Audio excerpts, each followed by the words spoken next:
বিদ্বেষের বিষ বাংলাদেশে, বেছে বেছে হিন্দুদের ওপর অত্যাচার ইউনূস বাহিনীর, খুন মারধর ভাঙচুর আগুন, বাংলাদেশের চরমে হিন্দু নিপীড়ন।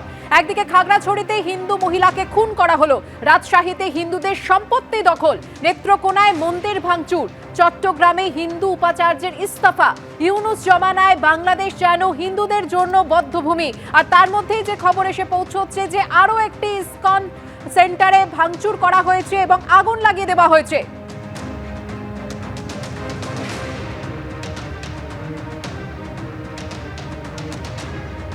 আর এই মুহূর্তে আমাদের প্রতিনিধি সুকান্ত মুখোপাধ্যায় রয়েছেন সরাসরি আমাদের সঙ্গে। সুকান্ত, একের পর এক হামলার ঘটনা, হিংসার ঘটনা তো সামনে আসছেই বাংলাদেশ থেকে।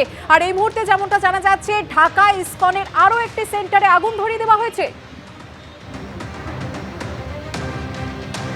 একেবারে দেখো, গতকালকেই ইসকনের কলকাতার ব্রাঞ্চের তরফে বলা হয়েছিল যে শেষ দুদিনে বা 48 ঘন্টাতে ইসকনের কোনো মন্দিরের উপর হামলা চালানো হয়নি, কিন্তু কার্যত এই যে সাময়িক স্বস্তি তা 24 ঘন্টাও মিটল না। যেটা জানা যাচ্ছে যে আজকে গতকালকে রাত্রি 2 থেকে 3টে নাগাদ ঢাকারই নামহাট্টা যে রয়েছে ইসকনের যে সেন্টার রয়েছে সেই সেন্টারের উপর হামলা চালানো হয় এবং সেখানে লক্ষ্মীনারায়ণের মূর্তি এবং রাধাকৃষ্ণের মূর্তি ভাঙচুর করে সেখানে কিন্তু অগ্নিসংযোগ করা হয়েছে। শুধুমাত্র তাই নয়, এই মন্দিরের কার্যত চাল ফুঁড়ে সেখান থেকে দুষ্কৃতীরা ভেতরে নামে এবং সেখানে প্রায় 2 থেকে 3 ঘন্টা ধরে ভাঙচুর চালানো হয় এবং শেষমেশ তারা যখন সেখান থেকে বেরিয়ে যান লুটপাট করে, তখন দুটি বিগ্রহতে সেখানে কিন্তু আগুন লাগিয়ে দেওয়া হয়।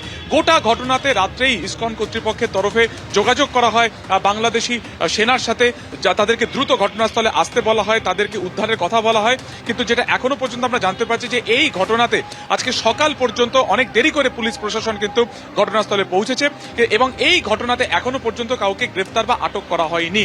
ঠিক এই জায়গা থেকে ইসকন কর্তৃপক্ষ তারা কিন্তু বলছেন যে চিন্ময় কৃষ্ণের পর থেকে তাদের গ্রেফতারের পর থেকে তাদের একাধিক মন্দির বা সেন্টারে যে হামলা করা হয়েছিল সেটা কিছুটা সাময়িকভাবে শেষ 48 ঘন্টাতে থেমে গিয়েছিল।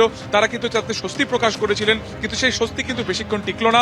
আমরা দেখতে পাচ্ছি যে ফের আরো একবার কিন্তু ইসকনের এই দুটি সেন্টারে হামলা চালানো হলো এবং এই মুহূর্তে ইসকন কর্তৃপক্ষ তারা ভারত সরকারের সাথে যোগাযোগ করছেন, কূটনৈতিকভাবে তারা পদক্ষেপ বা গোটা বিষয়টিতে কি হস্তক্ষেপ করা যায় সেই বিষয়ে তারা ভাবছেন। তার কারণ এখনো পর্যন্ত এই নামহাট্টা যে জায়গাতে বা যে মন্দিরে হামলা চালানো হয় সেখানকার সাধু সন্ন্যাসী যারা রয়েছেন, যারা যুক্ত রয়েছেন সরাসরি এই মন্দিরের সাথে, তারা কিন্তু যথেষ্ট আতঙ্কের মধ্যে রয়েছেন।